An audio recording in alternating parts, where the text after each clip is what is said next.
Good morning everyone, welcome to our foundation classes. तो अभी चल रहा है हमारा द करंट अफेयर्स शो और आज डेट है 4 अप्रैल 2019। तो चलिए देखते हैं 4 अप्रैल 2019 के लिए क्या क्या करंट अफेयर्स है आपके लिए। तो आज का हमारा पहला क्वेश्चन है कि सेना ने हाल ही में सिंधु नदी पर 40 दिन में 260 फुट लंबा लोहे से बना सस्पेंशन पुल बनाया है, उसे क्या नाम दिया गया है। तो सेना ने अभी सिंधु नदी पर 40 दिन में ही 260 फुट लंबा सस्पेंशन पुल बनाया है लोहे का, उसको नाम दिया गया है मैत्री ब्रिज। क्या नाम दिया गया है? मैत्री ब्रिज। अगला क्वेश्चन है कि हाल ही में किस रिपोर्ट में कहा गया है कि वायु प्रदूषण की वजह से 2017 में स्ट्रोक, मधुमेह, दिल का दौरा, फेफड़े के कैंसर या फेफड़े की पुरानी बीमारियों से करीब पूरी दुनिया में करीब 50 लाख लोगों की मौत हुई है। 50 लाख लोगों की मौत हुई है वायु प्रदूषण से। तो यह किस रिपोर्ट में कहा गया है? तो यह कहा गया है state of the year 2019 report में। किसमें? State of the year 2019 report. अगला क्वेश्चन है, हाल ही में संयुक्त राष्ट्र महासचिव एंटोनियो गुटेरेस ने म्यांमार के लिए स्वतंत्र जांच प्रमुख के रूप में किसे नियुक्त किया गया है? म्यांमार के लिए स्वतंत्र जांच प्रमुख के रूप में निकोलस कोमजियान को नियुक्त किया है। निकोलस कोमजियान, निकोलस कोमजियान, निकोलस कोमजियान को किस तरह से नियुक्त किया गया है? तो म्यांमार के लिए स्वतंत्र जांच प्रमुख के रूप में। अगला क्वेश्चन है कि सऊदी अरब की कौन सी कंपनी हाल ही में विश्व की एक साल में सबसे ज्यादा कमाई करने वाली कंपनी बन गई है? सऊदी अरब की एक कंपनी है जो विश्व में एक साल में सबसे ज्यादा कमाई करने वाली कंपनी बन गई है। तो वह कौन सी कंपनी है? तो वह है सऊदी अरामको। क्या है नाम उसका? Saudi Aramco. तो सऊदी अरब की विशाल तेल कंपनी अरामको द्वारा जारी जानकारी में कहा गया है कि पिछले साल उसने टोटल 111.1 अरब डॉलर मुनाफा कमाया है। ठीक है, और ऐसा कहा जा रहा है कि यह किसी भी कंपनी की सबसे बड़ी कमाई है एक साल में। अगला क्वेश्चन है कि हाल ही में किस देश ने सीआरपीएफ कैंप पर हमले के साजिशकर्ता निसार अहमद को भारत को सौंप दिया? तो सीआरपीएफ के कैंप पर हमला करने का साजिश निसार अहमद ने किया था, उसको हाल ही में किस देश ने भारत को सौंप दिया है? तो उसको किसने सौंपा है?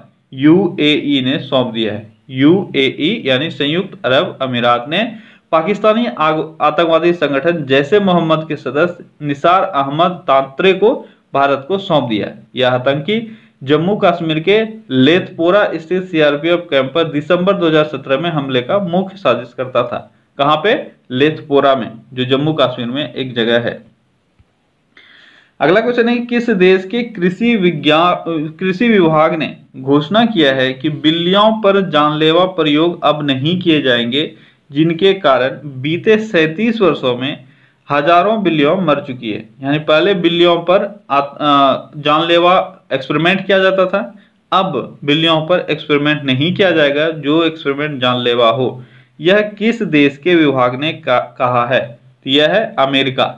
अमेरिका के कृषि विभाग ने घोषणा किया है कि बिल्लियों पर जानलेवा प्रयोग अब नहीं किए जाएंगे, और इनका कहना है कि पिछले 37 वर्षों में जानलेवा प्रयोग के कारण बहुत सारे बिल्लियों की मौत हो गई है। अगला क्वेश्चन है, संयुक्त राष्ट्र और यूरोपीय संघ के मुताबिक युद्ध, जलवायु आपदाओं जैसे कारणों से पैदा हुए खाद्य संकट के कारण पिछले वर्ष दुनिया के कितने देशों के करीब 11.13 करोड़ लोगों को घोर भूखमरी का सामना करना पड़ा था? तो संयुक्त राष्ट्र और यूरोपीय संघ, संयुक्त राष्ट्र और यूरोपीय संघ ने एक रिपोर्ट जारी किया है जिसमें यह कहा गया है कि युद्ध और जलवायु आपदाओं के कारण लगभग 53 देशों में, कितने देशों में? लगभग 53 देशों में लोगों को भूखमरी का सामना करना पड़ा था, और उन लोगों की संख्या थी लगभग 11.13 करोड़। अगला क्वेश्चन है, गृह मंत्रालय ने साल 2018 का दिल्ली का सबसे अच्छा पुलिस स्टेशन किसे घोषित किया? तो गृह मंत्रालय ने दिल्ली का सबसे अच्छा पुलिस स्टेशन घोषित किया है काश्मीरी गेट पुलिस स्टेशन को। काश्मीरी गेट पुलिस स्टेशन को सबसे अच्छा पुलिस स्टेशन घोषित किया गया है। अब ये डिपेंड किस पर कर रहा था? तो थाना परिसर का रख रखाव व सफाई, ठीक है, जघन्य अपराधों पर किस तरह से काम किया जा रहा है, और जांच रिपोर्ट में गुणवत्ता और किस तरह से उसको निपटाया जा रहा है, इन सभी मापदंडों को देखते हुए कश्मीरी गेट पुलिस स्टेशन को सर्वश्रेष्ठ पुलिस स्टेशन घोषित किया गया दिल्ली में। अगला क्वेश्चन है, किस देश के राष्ट्रपति अब्दुल अजीज बतेफ्लिका ने 20 वर्षों के शासन के बाद अपने पद से इस्तीफा दे दिया? तो कौन से देश के राष्ट्रपति थे ये थे अल्जीरिया के राष्ट्रपति अब्दुल अजीज बुतेफ्लिका ने 20 वर्षों के शासन के बाद अपने पद से इस्तीफा दे दिया। अगला क्वेश्चन है कि चुनाव आयोग ने तमिलनाडु में राफेल डील पर किस भाषा में लिखी गई किताब नट्टई उलुक्कम राफेल के लॉन्च पर रोक लगा दी? नट्टई उलुक्कम राफेल यह किस भाषा में लिखी गई है? तो यह लिखी गई है तमिल भाषा में। चुनाव आयोग ने तमिलनाडु में राफेल डील पर तमिल भाषा में लिखी गई किताब नट्टई उलुक्कम राफेल के लॉन्च पर रोक लगा दी। आयोग ने भारतीय पुस्तकालय प्रकाशन के इस किताब की सैकड़ों प्रतियां भी जब्त कर ली। ठीक है, तो कौन सा भाषा में लिखा गया था? ये नट्टई उलुक्कम राफेल ये लिखा गया था तमिल भाषा में। और ये बुक लिखा किसके द्वारा गया था? ये बुक लिखा गया था एस विजयन के द्वारा। ठीक है, एस विजयन के द्वारा, जो एक सोशल एक्टिविस्ट हैं, उनके द्वारा ये बुक लिखा गया था नट्टई उलुक्कम राफेल, जो राफेल डील से रिलेटेड एक बुक था। ठीक है, अगला क्वेश्चन है कि हाल ही में भारत ने विकलांग लोगों के सशक्तिकरण के लिए किस देश के साथ समझौता किया? विकलांग लोगों के सशक्तिकरण के लिए किसके साथ समझौता किया है? ये क्या है? चिली के साथ। चिली के साथ भारत ने विकलांग लोगों के सशक्तिकरण के लिए एक समझौता किया है। चिली का कैपिटल कहाँ है? चिली का कैपिटल है सेंटियागो। कैपिटल कहाँ है? सेंटियागो। ठीक है, चिली के प्रेसिडेंट कौन है? चिली के प्रेसिडेंट है सेबेस्टियन पिनेरे। क्या है नाम इनका? सेबेस्टियन पिनेरे। ठीक है, सेबेस्टियन पिनेरे ये यहाँ के प्रेसिडेंट हैं। और चिली का करेंसी क्या है? चिली का करेंसी है पेसो। ठीक है, कैपिटल है सेंटियागो, प्रेसिडेंट कौन है? सेबेस्टियन पिनेरे, और करेंसी क्या है? करेंसी है पेसो। तो ये 3-4 चीजें जो चिली से आपको याद रहना चाहिए। अगला क्वेश्चन है कि हाल ही में 12वीं एशियन एयरगन चैंपियनशिप में भारत ने कितने पदक जीते? 12वीं एशियन एयरगन चैंपियनशिप, 12वीं एशियन एयरगन चैंपियनशिप में भारत ने कितने पदक जीते? तो टोटल 25 पदक जीते हैं भारत ने। किसमें? तो एशियन एयरगन चैंपियनशिप में। अगला क्वेश्चन है हाल ही में आईसीसी टेस्ट चैंपियनशिप किस देश ने जीता? आईसीसी टेस्ट चैंपियनशिप, इसका जो टाइटल है वो किसने जीता? इसका टाइटल जीता गया भारत के द्वारा।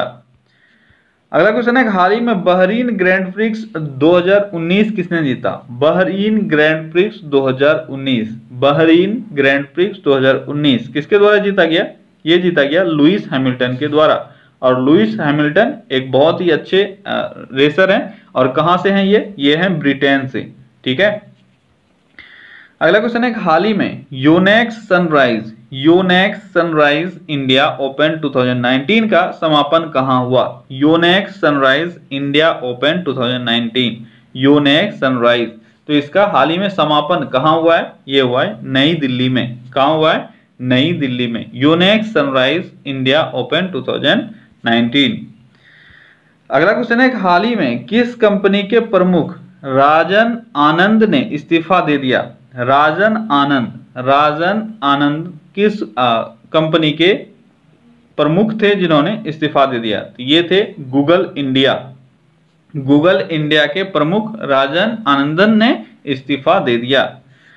अगला क्वेश्चन है कि हाल ही में किस कार कंपनी ने भारत में ब्लू लिंक कनेक्टिविटी लॉन्च करने की घोषणा की? इंपॉर्टेंट क्वेश्चन है, किस कार कंपनी ने भारत में ब्लू लिंक कनेक्टिविटी लॉन्च करने की घोषणा की है?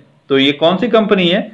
यह कंपनी है हुंडई कंपनी ने भारत में ब्लू लिंक कनेक्टिविटी लॉन्च करने की घोषणा की। किस कंपनी ने? हुंडई कंपनी ने। क्या? Blue link connectivity. अगला क्वेश्चन है हाल ही में वॉइस बेस्ड ट्रांजैक्शन जिसको VBT भी बोल सकते हैं, वॉइस बेस्ड ट्रांजैक्शन शुरू करने वाली भारत की पहली म्यूचुअल फंड कंपनी कौन सी बन गई?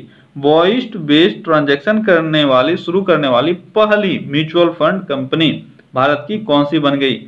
यह है Reliance mutual fund voice based transaction शुरू करने वाली भारत की पहली म्यूचुअल फंड कंपनी बन गई।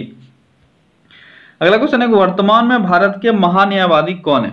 वर्तमान में भारत के महान्यायवादी कौन है? तो वर्तमान में भारत के महान्यायवादी हैं के वेणुगोपाल। के वेणुगोपाल वर्तमान में भारत के महान्यायवादी हैं। और महान्यायवादी किस अनुच्छेद के तहत बनते हैं? तो ये है अनुच्छेद 76। ये भी आपको याद रहना चाहिए। तो अभी हमारे महान्यायवादी या अटॉर्नी जनरल कौन है? के वेणुगोपाल।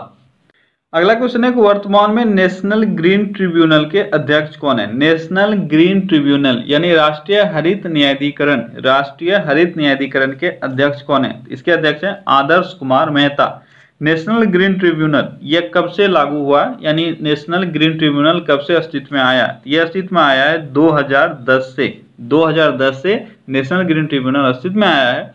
और जो अनुच्छेद इससे संबंधित है वो है अनुच्छेद 21 यानी आर्टिकल 21 नेशनल ग्रीन ट्रिब्यूनल से संबंधित है।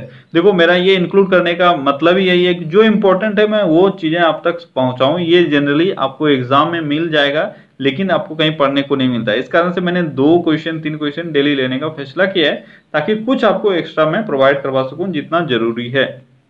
चलिए, नेशनल ग्रीन ट्रिब्यूनल के बारे में आपने पढ़ा, 2010 में ये अस्तित्व में आया और अनुच्छेद आर्टिकल 21 में इसका उल्लेख है, यानी आर्टिकल 21 के तहत इसको बनाया गया है। और अभी कौन है इसके अध्यक्ष? इसके अध्यक्ष हैं आदर्श कुमार मेहता। चलिए, अब जो कल मैंने आपको क्वेश्चन पूछा था उसका सही आंसर है फेसबुक। कल मैंने आपको क्वेश्चन पूछा था कैंडिडेट कनेक्ट और share you voted, candidate connect और शेयर यू वोटेड नामक 2 नए भारतीय विशिष्ट उपकरण लॉन्च किया है किसने? ये किया गया है फेसबुक के द्वारा। और आज जो क्वेश्चन मैंने पूछा है वो है कि किस राज्य की कंदमाल हल्दी को विशिष्ट भौगोलिक पहचान के लिए भौगोलिक संकेतक यानी GI टैग प्रदान किया गया है? किसको? कंदमाल हल्दी को। कंदमाल हल्दी को कहाँ का GI टैग प्रदान किया गया है, ये आपको कमेंट में बताना है। ठीक है, तो क्या फ्रेंड्स, आज के सेशन बस इतना ही। चलिए, कल फिर से मिलते हैं अगले सेशन में। Till then take care, bye bye.